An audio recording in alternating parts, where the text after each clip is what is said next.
Start हो गया। Live start हो गया। Thank you madam, thank you. ध्यानी शुभ सन्ध्यार अभिनंदन नमस्कार। आज आमे डॉक्टर ममता वाहिनीपति मैडम को स्वागत करिबा से आम मानक भागवतर सम्यक ज्ञान प्रदान करिबे। Over to Mamata madam. ओ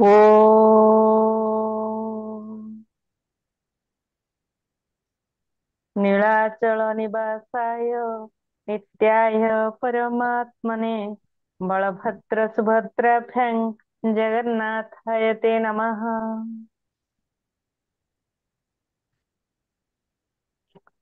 आमे पूर्व दिन जो भागवत आरंभ करिचे से भागवतर महत्व तो चली पूर्व आमे सुखदेवंक वंदना करिबा। जं प्रव्रजन्तमनुपेत मपेत कृत्यं द्वैपायन विरह कातर आजुहाव पुत्रेति तन्मयतया तरवोऽभिनेदु तं सर्वभूत हृदयं मुनिमानतोऽस्मि।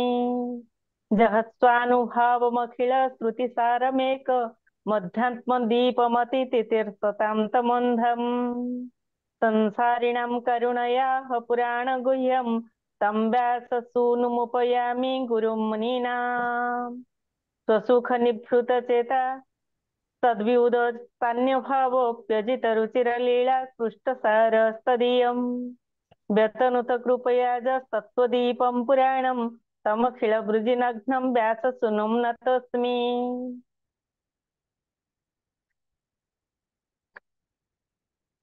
ॐ मुखं करोति वाचालं पङ्गुं लङ्घयते गिरिं यत्कृपातमहं वन्दे परमानन्दमाधवम्। जं ब्रह्मा वरुणेन्द्ररुद्रमरुतः तुन्नन्ति दिवैस्तवै वेदैः साङ्गपदक्रमोपनिषदैर्गायन्ति जं सामगाः ध्यानावस्थित तद्गतेन मनसा पश्यन्ति जं योगिनः यस्यान्तं न विदुः सुरासुरगणा देवाय तस्मै नमः।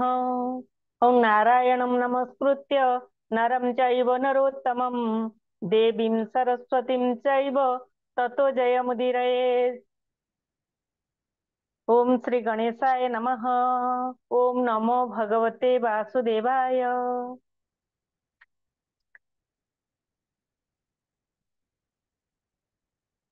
आमे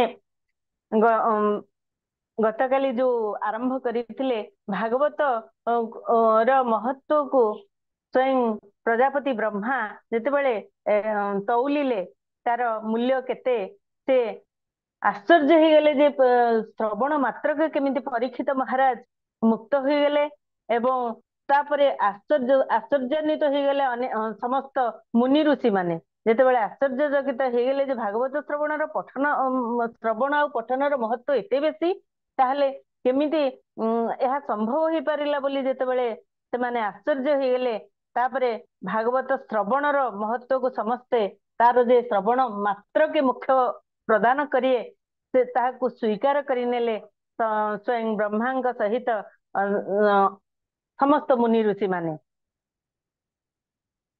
एई पर्यंत आमे जानिथिले। तापरे देखिबा सप्ताहेने श्रुतम चैत सर्वथा मुक्तिदायकम सनकादेहि पुरा प्रोक्तम नारदाय दया परेहि। से माने जानिगले जे सप्ताह विधि रे श्रवण कले यह निश्चित रूपे भक्ति प्रदान करे। पूर्व काल रे दयालु सनकादि ऋषिगण देवर्षि नारदଙ୍କୁ ଏହା କହିଥିଲେ। ताले सनकादि ऋषि देवर्षि नारदଙ୍କୁ एई प्रकारर महत्व किपरि भागवतर महत्व ए संपर्क रे एवं सप्ताह विधि केमिति सप्ताह विधि रे सप्ताह मध्यरे भागवत श्रवण करिवो एवं तार महत्व मध्य प्रकाश करिथिले सनकादि ऋषि देवर्षि नारदଙ୍କୁ। यद्यपि ब्रह्म संबंधा श्रुतमेतत् सुरर्षिणा सप्ताह श्रवण विधि कुमारै तस्य भाषितः। ता पूर्वरु नारद ब्रह्मांक मुखरु यह श्रवण करि सारिथिले मध्य सनकादि ऋषि ହିଁ ତାଙ୍କୁ ସପ୍ତାହ ଶ୍ରବଣର ବିଧି ବୁଝାଇ ଦେଇଥିଲେ। ତାହେଲେ ତା ପୂର୍ବରୁ ନାରଦ ବ୍ରହ୍ମାଙ୍କ ପିତାମହ ବ୍ରହ୍ମାଙ୍କ ଠାରୁ ଏ ସପ୍ତାହ ବିଧି ସମ୍ପର୍କରେ ଶୁଣିଥିଲେ, କିନ୍ତୁ ତଥାପି ସନକାଦି ଋଷି ତାଙ୍କୁ ସପ୍ତାହ ଶ୍ରବଣର ବିଧି ସମ୍ପର୍କରେ ବୁଝାଇ ଦେଇଥିଲେ। ସୌନକ ଉବାଚ ଲୋକ ବିଗ୍ରହ ମୁକ୍ତସ୍ୟ ନାରଦସ୍ୟ ସ୍ଥିରସ୍ୟ च विधिस्रवे कुतः प्रीति संजोग कुत्र तैः सह। एठी सौनक ऋषिଙ୍କର ସନ୍ଦେହ ଉତ୍ପନ୍ନ ହେଲା ଯେ ସୌନକ ପଚାରିଲେ ନାରଦ ତ ସାଂସାରିକ ପ୍ରପଞ୍ଚରୁ ମୁକ୍ତ, ସେ ତ ସର୍ବଦା ସ୍ୱଚ୍ଛନ୍ଦରେ ବିଚରଣ କରୁଥାନ୍ତି, ସନକାଦିଙ୍କ ସହିତ ତାଙ୍କର କେଉଁଠି ସାକ୍ଷାତ ହେଲା ଏବଂ ବିଧି ବିଧାନ ଶ୍ରବଣ କରିବାକୁ ତାଙ୍କର ପ୍ରୀତି ବା କିପରି ହେଲା? ତାଙ୍କର ତ କୌଣସି ସଂସାରର ପ୍ରପଞ୍ଚରୁ ସେ ତ ସମ୍ପୂର୍ଣ୍ଣ ମୁକ୍ତ, ତାଙ୍କର ତ କୌଣସିଥିରେ ମୋହମାୟା ନାହିଁ, ସେ କିପରି ସନକାଦିଙ୍କ ସହିତ ଦର୍ଶନ ତାଙ୍କର କେଉଁଠାରେ ହେଲା ଏବଂ କିପରି ସାକ୍ଷାତ ହେଲା ଏବଂ କେମିତି ବିଧିବିଧାନ ଶ୍ରବଣ କରିବାକୁ ତାଙ୍କର କାହିଁକି ଆଗ୍ରହ ଉତ୍ପନ୍ନ ହେଲା? ସେ ତ ତାଙ୍କର ତ ସମସ୍ତ ସେ କୃତକୃତ୍ୟ ହୋଇଯାଇଛନ୍ତି, ସେ ବା କିପରି ଶୁଣିବାକୁ ଇଚ୍ଛା କଲେ? ଏ ପ୍ରକାର ପ୍ରଶ୍ନ ପଚାରୁଛନ୍ତି ସୁତ ମହାଭାଗଙ୍କୁ ऋषि सौनक। सुत उवाच अत्र ते कीर्तयिष्यामि भक्तियुक्तं कथानकं सुकेन मम प्रोक्तं रह शिष्यं विचार्य च। श्री सुत कहले श्री सुखदेव मते निजर अनन्य शिष्य बोली जानी सेही भक्तिपूर्ण गाथा एकांतरे शुणाइथिले, मु वर्तमान आपनकु ताहा ही कहूची शुणंतु। ताले सुत महाभाग कहले जे सुखदेव परमहंस मते निजर अनन्य शिष्य बोली जानी मु ही तांकठे शुणीची, से मोर गुरु जंती सुखदेव परमहंस, सी मते दया करिकी मु जेहेतु अनन्य शिष्य मो करिनी, से मोर अनन्य गुरु एवं मु तांकर अनन्य शिष्य बोली जानी से कौन कले ना भक्तिपूर्ण गाथा एकांतरे शुणाइथिले। से भागवतर भक्तिपूर्ण गाथा को मते एकांतरे अत्यंत निजर भावी से मते एकांतरे से कथा से जो गुप्त तथ्य मते जणे शुणाइथिले। मु वर्तमान आपनको ताहा ही प्रकाश करूची, से कथा आपण शुणंतु बोली सुत महाभाग कहउचंती सौनक ऋषि को।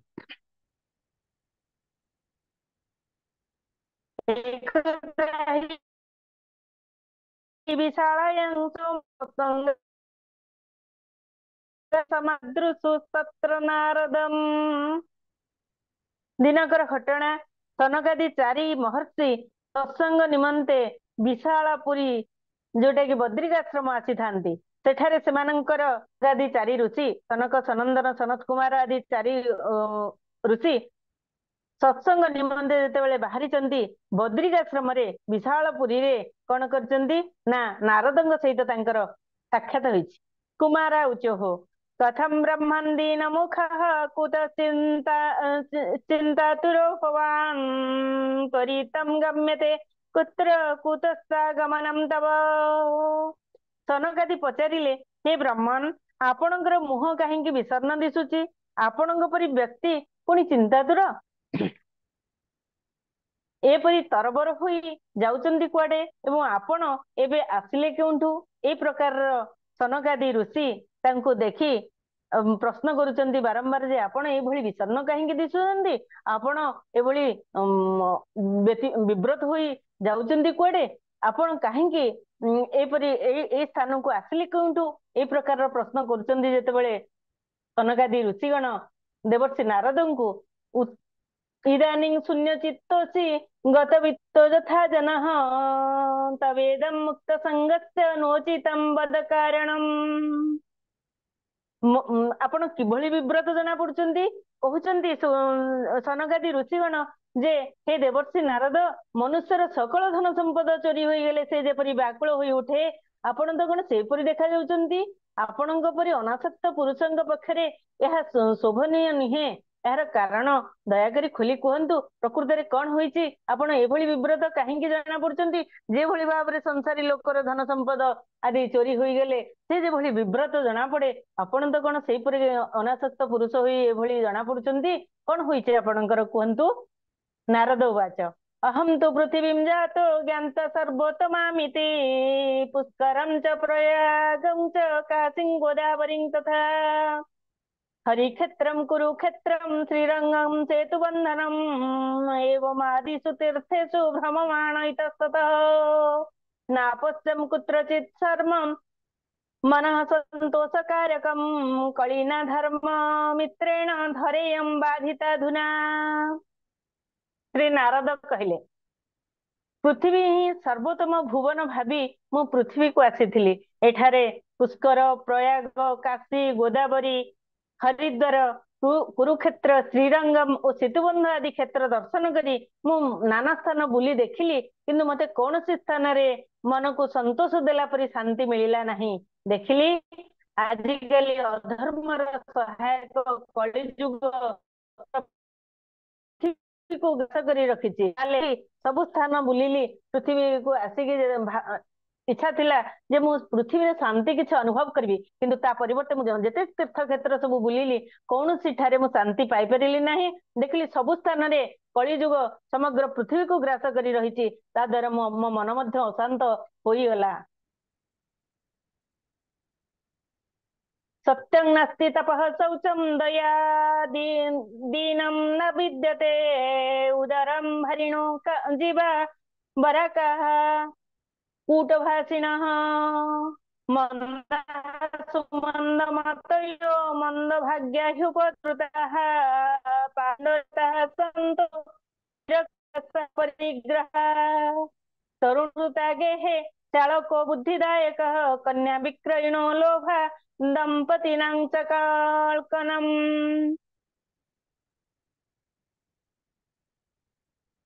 वर्तमान एठारे सत्य तप शौच दया दान आदि किछि भी नहीं। बिचारा जीव माने केवल पेट पोषिबारे व्यस्त से माने मिथ्यावादी अलसुआ मंदबुद्धि भाग्यहीन उपद्रव पीड़ित हो जाइछन्ति। कलिजुगर मनुष्यर प्रकृति संपर्क रे देवर्षि नारद कहउचंती सनकादि ऋषि को जे एई प्रकार अवस्था हो जाइछि एई संसारी मनुष्य मानकर जे माने साधु संत बोलाई हेउचंती से माने पूरा भंड केवल ऊपर को देखिबा पई से माने बैरागी किंतु से माने समस्ते स्त्री धन आदि सब किछि रखुचंती। घरे घरे स्त्री मानकर शासन चलीछि शालक मानक बुद्धि रे घर चलुछि लोके लोभरे पड़ी कन्या विक्रय करुछंती घरे घरे पति पत्नी मध्य कलह लगी रहुछि। ए प्रकार अवस्था जतबेले कहउचंती सेहि पई देवर्षि नारद अत्यंत विव्रत होई पड़िछंती काहेकि ना प्राणी मानकर जतबेले दुख देखिले प्राणी आरत दुख प्रमित देखु देखु केबा सहु मो जीवन पछे नरके पड़ी थाउ जगत उद्धार हो साधु सन्थंकर एई भली उक्ति एई भली संत कवि भीम भोई जो प्रकार कहिसंती जाके एबे भी जाति संघ रे लिपिबद्ध होई रहिछि हमर भीम भोईंकर उक्ति सेई प्रकार हृदय होछि संथंकर। संथंक हृदय केमिति ना अत्यंत कोमल नवनीत लकुणी परी कोमल तांकर हृदय। जेतेबेले देखिले संसारी व्यक्ति माने एते कष्ट दुख कष्ट रे रहिसंती सेतेबेले देवर्षि नारदଙ୍କ हृदय अत्यंत विगला एवं से विगलित अवस्था से जेतेबेले एमती विव्रत अवस्था जाउचंती सेतेबेले सनकादि ऋषिଙ୍କ सहित साक्षात हेछि एवं से तांको कथा कहिसन जे एथि पई मो मन अत्यंत अशांत होई। आश्रमा जवनिहि रुद्धा तीर्थानि सरितस्तथा देवतायतन नन्यत्र दुष्टैर्नष्टानि भूरिशः। महात्मा मानक आश्रम तीर्थ और नदी इत्यादि पवित्र स्थान मानकरे विधर्मी मानकर अधिकार अति प्रबल हो जाइछि। सेही दुष्ट माने बहु देवालय मध्य नष्ट करिदेलेनी। ताले कहउचंती जे एई कलिजुगरे एई प्रकार अवस्था हेछि आश्रम और तीर्थ स्थान मानकर मध्य अवस्था एई प्रकार एवं विधर्म माने केभଳି कबलित करचंती एवं दुष्ट माने केभଳି देवालय गुडी को ध्वंस कर देलेनी नष्ट कर देलेनी सेई प्रकार लक्षण कहउचन बा सेई प्रकार अवस्था संपर्क रे प्रकाश करूचंती जे एथि पई मो मन एते विव्रत। न जोगी नैव सिद्धो वा न ज्ञानी सत्क्रियो नरः कलिदावानले नाद्यो साधनं भस्मदां गतम्। ବର୍ତ୍ତମାନ ପୃଥିବୀରେ କେହି ଯୋଗୀ ନାହାନ୍ତି କି ସିଦ୍ଧ ନାହାନ୍ତି, କେହି ଜ୍ଞାନୀ ନାହାନ୍ତି କି କୌଣସି ସତ୍କର୍ମୀ ପୁରୁଷ ମଧ୍ୟ ନାହାନ୍ତି। ଏଠାକାର ସକଳ ସାଧନା ଏବେ କଳି ରୂପୀ ଦାବାନଳରେ କଳି ରୂପୀ ଦାବାନଳ ହେଇଯାଉଛି। ତେଣୁ ଏଇ ପ୍ରକାରର ଅବସ୍ଥା ବର୍ତ୍ତମାନ ଶାନ୍ତ ଦ୍विजाତୟଃ कामिन्यः केशशूलिन्यः संभवन्ति कलाभिः। ଏଇ କଳି ଯୁଗରେ ଦେଶବାସୀ ମାନେ ସମସ୍ତେ ଅନ୍ନ ବିକ୍ରି କରୁଛନ୍ତି। ବ୍ରାହ୍ମଣ ମାନେ ଟଙ୍କା ପଇସା ନେଇ ବେଦ ପଢାଉଛନ୍ତି ଏବଂ ନାରୀ ମାନେ ସଦାଚାର ଶୂନ୍ୟ ହୋଇସାରିଲେଣି। ଏଇ ପ୍ରକାର ପ୍ରତି ଅବସ୍ଥାକୁ ସେ ଲକ୍ଷ୍ୟ କରିଛନ୍ତି ଏବଂ ସେ ଅବସ୍ଥା ସମ୍ପର୍କରେ କହୁଛନ୍ତି କଳି ଯୁଗରେ ଏଇ ପ୍ରକାରର ଅବସ୍ଥା ହେଇଛି। ତେଣୁ ମୁଁ ଅତି ବିବ୍ରତ ହେଇଛି। एवं पश्यन् कलेर्दोषान् पर्यटर्नवनीमहं यामुनमापन्नु यत्र लीला हरेरभूत्। एपरि भाବରେ କଳିଯୁଗର ସ୍ୱରୂପ ଦେଖି ଦେଖି ପୃଥିବୀରେ ବୁଲୁ ବୁଲୁ ମୁଁ ଯାଇ ଯମୁନା ନଦୀ ତଟରେ ପହଞ୍ଚିଗଲି। ତାହା ତ ଭଗବାନ ଶ୍ରୀକୃଷ୍ଣଙ୍କର ଲୀଳା କ୍ଷେତ୍ର। ଯାଇ ଯେତେବେଳେ ପହଞ୍ଚିଗଲି କଣ ହେଲା ନା ତତ୍ରାଶ୍ଚର୍ଯ୍ୟଂ ମେୟା ଦୃଶ୍ୟଂ ତନ୍ମନ୍ୟ निखिर्नमानसा धौदौ निःश्वसन्ता बचेतनौ सुसुसन्धा से स्थान କହୁଛନ୍ତି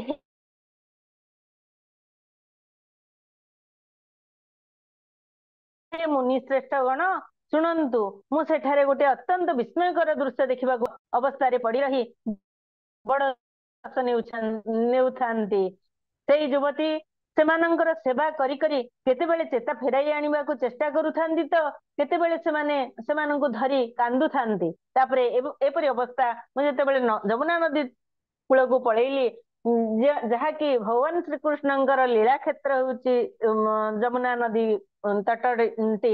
ସେ ସ୍ଥାନରେ ଯାଇ ମୁଁ କଣ ଦେଖିଲି, ଏଇ ପ୍ରକାରର ଅବସ୍ଥା ଅନ୍ୟ ସ୍ଥାନ ମାନଙ୍କରେ ଦେଖି ଦେଖି ମୁଁ ଯେତେବେଳେ ବୁଲି ବୁଲି ଯାଇ ଯମୁନା ନଦୀ କୂଳରେ ପହଞ୍ଚିଲି, ସେଠାରେ ମଧ୍ୟ ଅତି ବିସ୍ମୟକର ଘଟଣା ମୁଁ ଦେଖିଲି, ଯାହାକି ମତେ ଅତ୍ୟନ୍ତ ଆଶ୍ଚର୍ଯ୍ୟାନ୍ୱିତ କରିଦେଲା ଯେ ସେଠାରେ ଜଣେ ଯୁବତୀ ବଡ ଦୁଃଖରେ ବସିଥାନ୍ତି। ସେ ଦୁଇ ଜଣ ବୃଦ୍ଧ ତାଙ୍କ ନିକଟରେ ଶୋଇ ରହିଥାନ୍ତି ଏବଂ ତାଙ୍କ ଅଚେତ ଅବସ୍ଥାରେ ରହିଥାନ୍ତି। ତାଙ୍କୁ ଯେତେ ଚେଷ୍ଟା କରି ସେ ଚେତା ଫେରେଇ ଆଣିବାକୁ ଚେଷ୍ଟା କରୁଥାନ୍ତି, ସେମାନେ ଚେତା ଫେରୁଛନ୍ତି କେତେବେଳେ, ପୁଣି କେତେବେଳେ ଚେତା ଶୂନ୍ୟ ହୋଇ ପଡି ରହିଛନ୍ତି। ଏଇ ପ୍ରକାରର ଅବସ୍ଥା ଦେଖି ଯୁବତୀ କାନ୍ଦି ଉଠୁଥାନ୍ତି। ତାପରେ କଣ ହେଲା ନା ଦଶ ଦିକ୍ଷୁ ନିରୀକ୍ଷନ୍ତା ରକ୍ଷିତାରମ୍ ନିଜମ୍ ବପୁଃ ବିଜ୍ୟମାନା ଶତ ସ୍ତ୍ରୀଭିଃ ବୋଧ୍ୟମାନା ମୁହୁର୍ମୁହୁଃ। ସେ ନିଜର ରକ୍ଷକ ପରମାତ୍ମାଙ୍କ ସାହାଯ୍ୟ ନିମନ୍ତେ 10 ଦିଗକୁ ଚାହୁଁଥାନ୍ତି। ତାଙ୍କ ଚାରିପାଦ ବହୁ ସ୍ତ୍ରୀ ଲୋକ ବସି ତାଙ୍କୁ ପଙ୍ଖା କରୁଥାନ୍ତି ଏବଂ ବାରମ୍ବାର ବୁଝାଉଥାନ୍ତି। ତାପରେ ତାଙ୍କର ସେଇ ଯୁବତୀଙ୍କର ଏପରି ଅବସ୍ଥା ଦେଖି ସେ କେବଳ ପ୍ରାର୍ଥନା କରୁଥାନ୍ତି ପରମାତ୍ମାଙ୍କୁ, ତାଙ୍କର ରକ୍ଷକ ଯିଏ ସେଇ ଯୁବତୀଙ୍କର ରକ୍ଷକ ପରମାତ୍ମାଙ୍କୁ ସେ ଡାକୁଥାନ୍ତି ଯେ ମତେ ଏଥିରୁ ରକ୍ଷା କର, ଏମାନଙ୍କର ଅବସ୍ଥା ଶାନ୍ତ କର, ଏମାନଙ୍କର ଅବସ୍ଥା ସଚେତ ଏମାନଙ୍କୁ କର। ଏଇପରି ଭାବି ଯେତେବେଳେ ଦୁଃଖ କରୁଥାନ୍ତି, ଯେତେବେଳେ କାନ୍ଦୁଥାନ୍ତି, ସେତେବେଳେ ତାଙ୍କର ଚାରିପଟେ କେତେ ଜଣ ସ୍ତ୍ରୀ ଲୋକ ବସି ପଙ୍ଖା କରୁଥାନ୍ତି, ବାରମ୍ବାର ବୁଝାଉଥାନ୍ତି ନାହିଁ। ଏଇ ବୁଝାଉଥାନ୍ତି କେତେ ଜଣ ସ୍ତ୍ରୀ ଲୋକ ତାଙ୍କ ସ୍ୱହଂ କୌତୁକେନ ତଦନ୍ତିକଂ ମାଂ ଦୃଷ୍ଟ୍ୱା ଚୋତ୍ଥିତା ବାଳା ବିହ୍ୱଳା ଚାବ୍ରବୀତ୍ ବଚଃ। ମୁଁ ଏଇପରି ଅବସ୍ଥା ଯେତେବେଳେ ଦେଖିଲି ଦୂରରୁ, ସେତେବେଳେ ମୁଁ କଣ କଲି ନା ଦୂରରୁ ଏହି ଘଟଣା ଦେଖି ମୁଁ କୌତୁହଳ ବଶତଃ ତାଙ୍କ ପାଖକୁ ଚାଲିଗଲି। ମତେ ଦେଖି ସେଇ ଯୁବତୀ ଠିଆ ହୋଇ ପଡ଼ିଲେ ଏବଂ ବ୍ୟାକୁଳ ହୋଇକି ଲାଗିଲେ।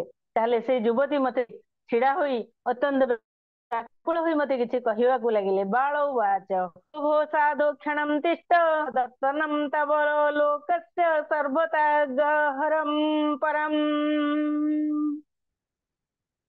युवती कहले हे महात्मा एठारे टिके रही मोर दुख दूर करंतु। आपणଙ୍କ दर्शन तो सर्वथा संसार सकल पाप नष्ट कर दिए, तेणु आपण क्षण मात्र रुहंतु बोली युवती जनक छिड़ा होई तांको अत्यंत विह्वल चित्तरे व्याकुल चित्तरे कहउचंती देवर्षि को। बहुधा तव वाक्येन दुःख शान्तिर्भविष्यति यथा भाग्यं भवेद् भूरि भवतो दर्शनं तदा। आपणଙ୍କ वचन शुणिले मोर दुख मध्य बहु परिमाण रे दूर होई जिवो। मनुष्यर भाग्य उदय हेले ही आपणଙ୍କ परि महात्मा मानक दर्शन मिली थाए। जेतेबेले दुख थाए तेतेबेले जदि जने प्रबोधना दियंती ताहले दुख उपशम होई जाए। केवल शुणी देले कथापदि शुणी देले दुख दूर होई जाए। एई प्रकार रे जेतेबेले तांकर दर्शन करुचंदी संतଙ୍କୁ सेठी आसिक उपस्थित होइचंदी स्वयं देवर्षि नारद तांको देखिकी कहले आपणଙ୍କ भଳି महान पुरुषଙ୍କୁ दर्शन करिबा होची महाभाग्यर फल रे अनेक जन्मर पुण्य बल रे ही संतଙ୍କ दर्शन महात्माଙ୍କ दर्शन मिले। तेणु आपण परम भाग्य रु आपण मते दर्शन देइचंदी। नारद उवाच काचित्वं काव्य पद्मलोचन वद देवी सविस्तारं स्वस्य दुःखस्य कारणम्। श्री नारद कहले ता सुनी मु तांको आश्चर्य पचारली हे देवी तुमे किए एई दुई जन तुमर कौन सुंदरी देवी माने किए तुमे तुम दुखर कहानी मते टिके बुझाई कुह। ताले नारद कहउचंदी जदी मु कौन कहबी आपण किए आपण एई प्रकार आपणଙ୍କ पाखरे जो दुई व्यक्ति अछंती दुई जन ए दुई जन किए से एवं तुम निकट रे जो सुंदरी देवी माने रहिचंती से माने किए से तुमर कौन दुख जे तुम एई प्रकार व्याकुल होउच टिके बुझाई गिरी कहिले सिना मु जानिबी। बाळो वाच अहम भक्तिरिति ख्याता इमं मे तनयु मतौ ज्ञान वैराग्य नामानो काल जोगेन देउ। युवती कहले मो ना भक्ति एई दुई जन हेउचंदी ज्ञान और वैराग्य एमाने मोर दुई पुओ कालर प्रभाव रे ही एमाने एभली वृद्ध होई गलेनी। ताले तापरे निजर परिचय एवं सेई दुई व्यक्तिंग परिचय मध्य दउचंदी कोन कहउचंदी ना जो मु होचे निजर परिचय रे कहले जे से होचंदी भक्ति देवी एवं तांका पाखरे थिबा जो दुई व्यक्ति से होचंदी जणे होचंदी ज्ञान एवं अन्य जणे होचंदी वैराग्य। एवं से माने काहेकि वृद्ध होई जाइचंदी ना कालर प्रभाव रे जो कली काल आसिक पहुंची जाइची तार प्रभाव रे से माने ए भली वृद्ध अवस्था होई जाइची। गंगाद्याः सरितश्चेम मत्सेवार्थं समागतः तथापि न च मे श्रेय सेवितायाः सुरैरपि।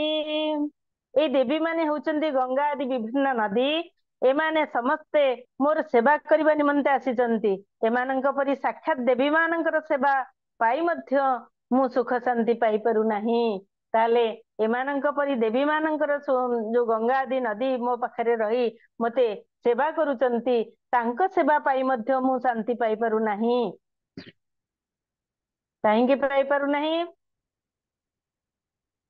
इदानीं शृणु मदवार्तं सचित्तस्तं तपोधना वार्ता मे वितताप्यस्ति तां श्रुत्वा सुखमावह। हे मुनिवर एथर टिके ध्यान देई मो कथा सुनंतु। मो विषय रे तो आपण जानंती तथापि ताहा मो ठारु सुनी मते टिके शांति प्रदान करंतु। ताले पूर्वरु तो देवर्षि नारद तो भक्ति साधन रे अत्यंत निपुण से कहिचंदी आपण तो मते भल भाव रे जानंती तथापि मो ठारु सुनी मते टिके शांति प्रदान करंतु आपण किछि मते सांत्वना दियंतु बोली कहउचंदी देवर्षि नारदंकु देवी भक्ति। उत्पन्ना द्रविड़ साहं वृद्धिं कर्णाटके गता क्वचित् महाराष्ट्रे गुर्जरे जीर्णतां गता। कहउचंदी भक्ति देवी निज जन्म एवं निजर वृद्धि कोठी हेचंदी से कथा कहउचंदी मु जन्म होइतिली द्राविड़ देश रे बढ़ितिली कर्नाटक रे मु महाराष्ट्र रे विभिन्न स्थान रे सम्मानित होइतिली किंतु गुजरात रे मते वार्धक्य आक्रमण कला ताले कहउचंती जे जन्म को स्थान रे एवं वृद्धि प्राप्त होइतिले को स्थान रे एई प्रकार रे निजर स्थान निजर जन्म स्थान आदि प्रकाश कले तत्र घोर कलेर जोगात पाखंडे खंडितांगका दुर्बलाहं चिरम जाता पुत्रभ्यां सह मंदताम घोर कली जुगर प्रभाव रे सेठारे पाषंड माने मोर अंग भंग करिदेले दीर्घ दिन धरी एपरि अवस्था लागि रहिबारु मु दुर्बल होई गली मोर पुत्र माने मध्य दुर्बल और निस्तेज होई गले ताले कहउचंदी जेतेबेले गुजरात रे मोर मते वार्धक्य आक्रमण कले कला मते मोर अंग को वार्धक्य अवस्था आक्रमण कला सेतेबेले कोन हला ना सेतेबेले सेठारे थिबा पाखंड माने सेठारे जो रही सेमाने कौन कले मोर अंग भंग करदेले दीर्घ दिन धरी मोर जो अवस्था रहिबारु एवं मु दुर्बल होई जिबारु मोर पुत्र माने मध्य से अवस्था रे दुर्बल होई गले एवं निस्तेज मध्य होई गले काहेकि ना सेमानंक पई जहा आवश्यक ताहा सेमाने पाइले नाही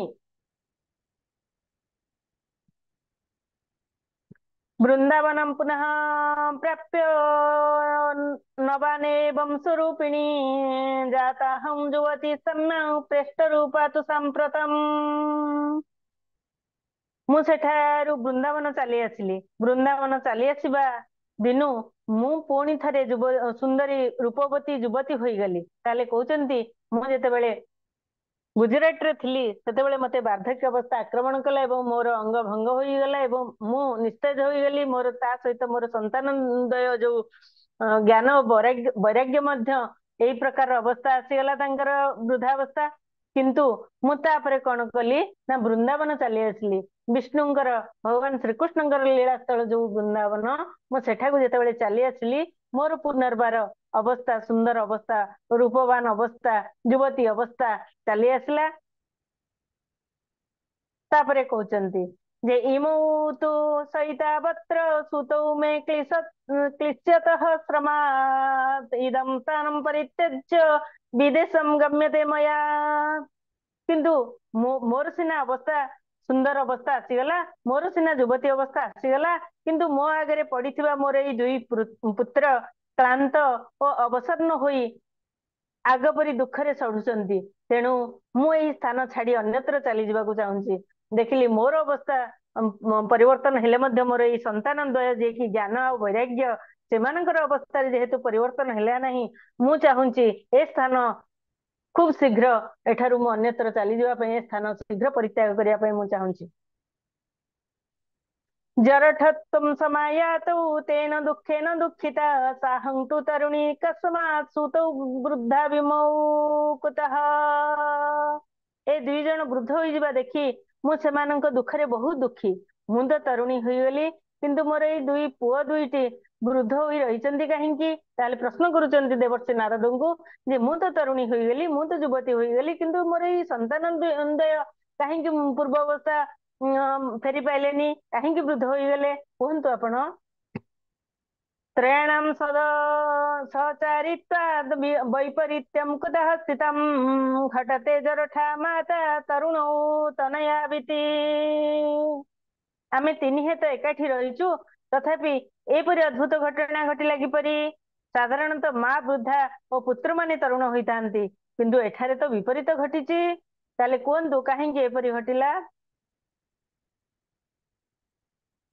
अतः शोचामि चात्मानं विस्मयाविष्टमानसा पदजोगो निधे धीमन् कारणं चात्र किं भवेत् तेणु मु यही घटनार आश्चर्यान्वित होई दुख करुची आपण तो परम बुद्धिमान जोगनिधि यार कारण कौन होई पारे मते टिके कहंतु ताले प्रश्न करूचंती जे ए घटना रे अत्यंत आश्चर्यान्वित मो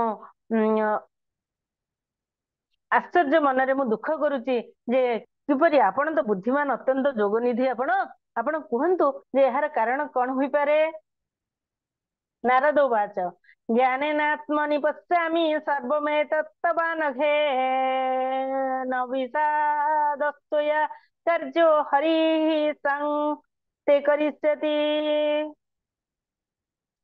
नारद कहले हे साध्वी मु मोर ज्ञान दृष्टि रे तुमर सकल दुखर कारण देखि पारुची तुमे दुख करबा उचित नुहे श्रीहरि तुमर कल्याण करिवे। ताले एठारे कहउचंती जे केवल श्रीहरि ही शरण तेणु तांकर शरण नेई तुमे रुह एवं तुमर दुखर कारण मु मोर ज्ञान चक्षु द्वारा मोर अंतर चक्षु द्वारा मु जानि पारुची जे आपणक दुखर कौन कारण हे पारे केवल हरि ही शरण तुमर हे पारिबे एवं हरिंक शरण नेले तुमर कल्याण साधित होई परिबो।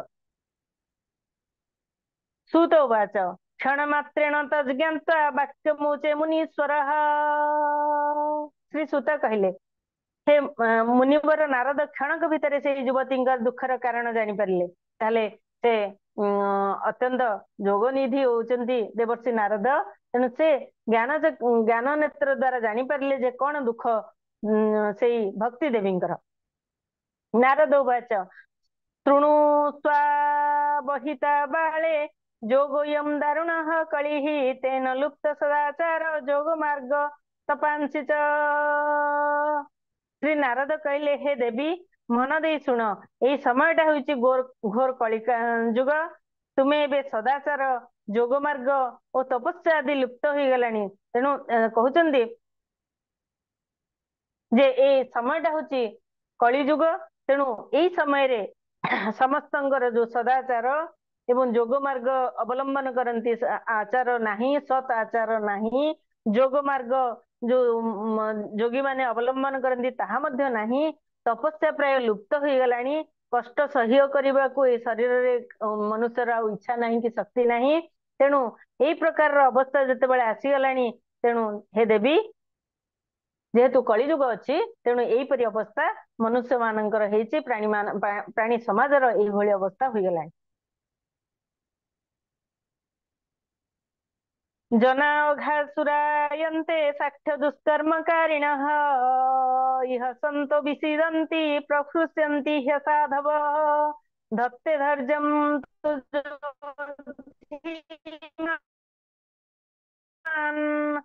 सधीरः पंडितोत्थवा।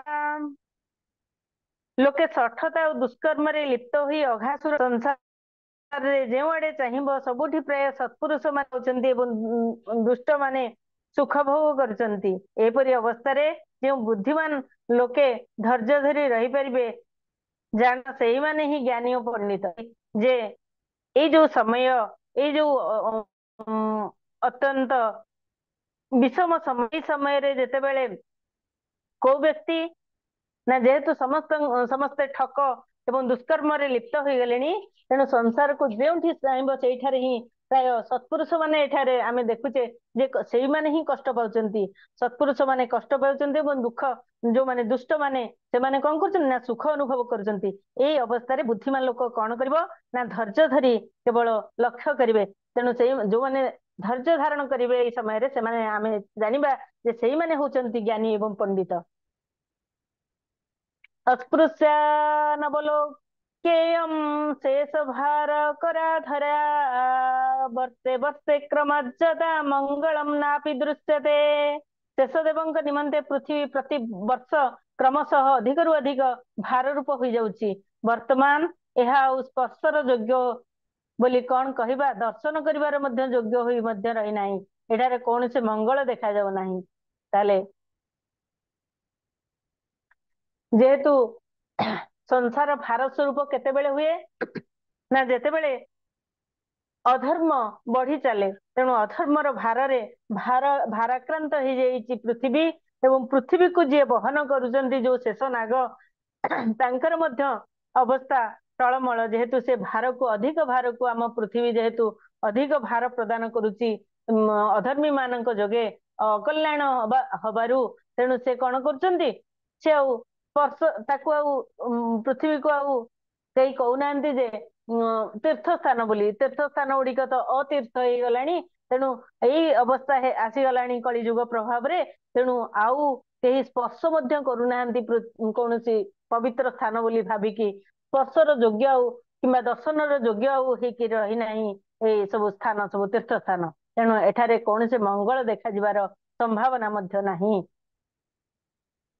न त्वमपि सुतैः साकं कोऽपि पश्यति सम्प्रतम् उपेक्षितानुरागान्धैः हर्जर्जरत्तेन संस्थिता वर्तमान केही तुमको तुम पुत्र मानक सहित आउ देखिबाकू मध्य पाउनाहांती अर्थात ज्ञान वैराग्य मिश्रा भक्ति आउ देखिबाकू मिलू नहीं विषय शक्ति रे अंध होई जाइथिबा लोकंक द्वारा उपेक्षिता होई जिबारु तुमे वार्धक्यग्रस्त होई जाइथिलो ताले कहउचंती जे तुमे कौनसी ठारे भक्ति वैराग्य मिश्रा भक्ति जो भक्ति देवी निजर संतान मानक सहित कोठी देखिबाकू मिलू नहीं अर्थात कोठारे कोन स्थान रे मध्य वैराग्य एवं ज्ञान वैराग्य मिश्रित जो भक्ति भाव कौनसी व्यक्ति ठारे आउ देखिबाकू मिलू नहीं अर्थ केही मध्य ज्ञान युक्त अत्यंत ज्ञानी एवं वैराग्य जो अर्थ जो माया युक्त संसार रु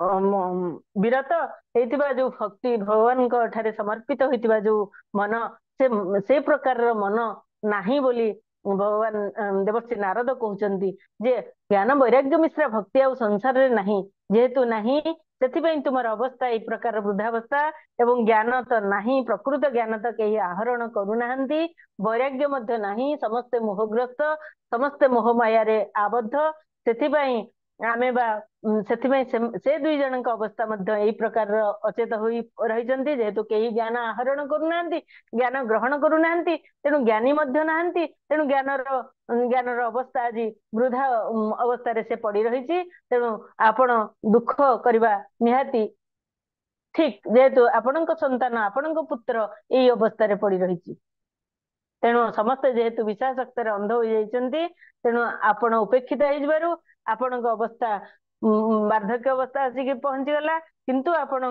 सिना कोथि पई आपणकर पुणी यौवन अवस्था आसीगला से कथा कहउचंती वृंदावन से संयोगात पुनस्तम तरुणी नवा धन्यम वृंदावनम तेन भक्तिर नृत्यति जत्र च वृंदावन को चली आसबार एठार प्रभाव रे तुमे पुणी थरे नवीना तरुणी होइगल सर्वत्र भक्ति नृत्य करुथुआ एही वृंदावन धाम सतरे धन्य तेणु कहउचंती वृंदावन महात्म्य वर्णना करुचंती वृंदावन धाम आपण जेहेतु स्पर्श करबा मात्रे आपणकर अवस्था तरुणी अवस्था पुनः प्राप्त आपण हेले तेणु एई जे स्थान रे भक्ति नृत्य करे जो धाम रे जो वृंदावन धाम रे से वृंदावन धाम ही धन्य अत्र मौ ग्राहका भावान् जरामपि मुञ्चतः किञ्चिदात्म सुखे नेह प्रसुप्तिर्मन्यते नयोः किंतु एठारे तुमर दुई पुत्रंकर कौनसी ग्राहक नाहंती अर्थात ज्ञान वैराग्य को लोके उपेक्षा करि दैछंती तेणु एमानकर वार्धक्य तुटु नहीं एठारे एमानंकु टिके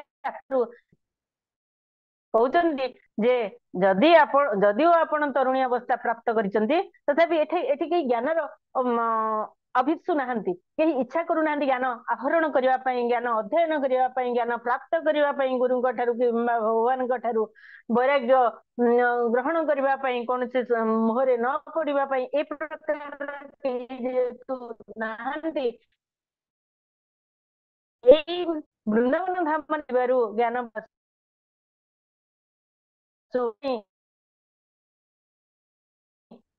से अवस्था ए प्रकार वृद्धावस्था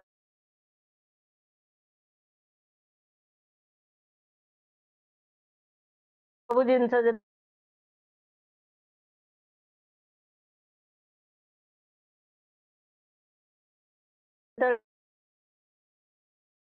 स्वीकार करिबो कौन करू ए जिनसटा संत माने से स्थानांतरण करती निजको रखती सेतेबेले जाई से तीर्थ सतीर्थ हो जाए अर्थात तीर्थयुक्त सुतीर्थ हो जाए तेणु यही प्रकार अवस्था जेतेबेले एमानक जदिओ वृंदावन अवस्था से माने बंचिक रही जीवित अवस्था रही किंतु तांकर पुनः जेहेतु मनुष्य ग्रहण करूना ज्ञान वैराग्य केवल भक्ति ही ग्रहण करुचंती तेणु एमानकर अवस्था यही प्रकार एवं आपणक अवस्था यही प्रकार रही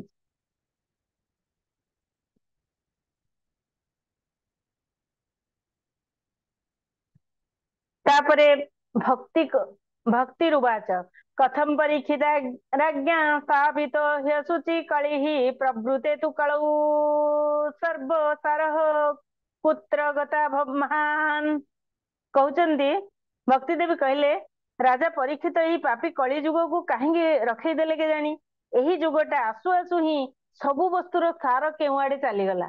कहउचंदी काहेंगे परीक्षित राजा परीक्षित ही भक्ति देवी कली जुग को आनिकी रखिचंदी ना संसार रे ताकू दया करिकी न मारी देकी ताकू आश्वासना देबा से जेहेतु तांक शरणागत होइतिला आमे परे जानिबा को प्रकार से आसिकी शरणागत रहिथिला कली जुग आसिकी शरण पशिथिला राजा परीक्षितंकर राजा परीक्षित किबरी ताको बंचेकी रखिथिले से भक्ति देवी कहउचंदी काहेंकी जाने राजा परीक्षित ए पापी कली जुगटा को बंचे संसार रे रखिले के जानी रखिदेले जाद्वारा कि जुग कली जुग आसु आसु कौन है ना संसार रे समस्त वस्तुर सार सब नष्ट हो गला क्यों आड़े चलीगला नष्ट हो गला सब वस्तुर सार के जानी कहीं कली जुग आसिकी ताकू बंचेकी ताकू जीवित अवस्था रखिले के जानी यही प्रकार प्रश्न करुचंदी भक्ति देवी करुणा परेण हरिणाप्यधर्म कथमीक्षते इमं मे संशयं छिन्दी तद्वाचा सुखिदास्म्यहम्। श्री हरि तो करुणामय एपरी अधर्म देखि मध्य से चुप रहिचंदी किपरि हे मुनिवर मोर एही संदेह दूर करंतु आपणकर कथा सुनी मते एबे टिके शांति मिलुची। ताले कहउचंदी हे मुनिवर आपण कहंतु जे श्रीहरि तो विष्णु तो अत्यंत करुणामय से ए प्रकार अनिष्ट देखी ए प्रकार अधर्म देखी से किपरि चुप रहिचंदी काहेंगे नीरव रहिचंदी एपरी हे मुनिवर आपण मोर संदेह दूर करंतु आपण ही प्रश्नर उत्तर देई मोर संशयर समाधान करंतु मोर संदेह दूर करंतु प्रभु मते टिके आपणक कथा सुनी मते टिके आश्वस्त लागुची। तापरे नारद कौन कहले आमे पर जानिबा तेणु एठी आमे आजिर कार्यक्रम को विराम देबा। ओम नमो भगवते वासुदेवाय ओम श्री कृष्णार्पणमस्तु।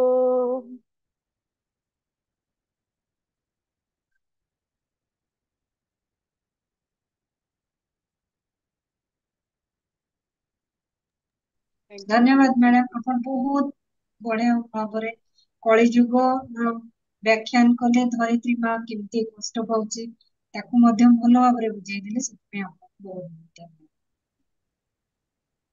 सरोज मैडम शेष धुन दे दियो।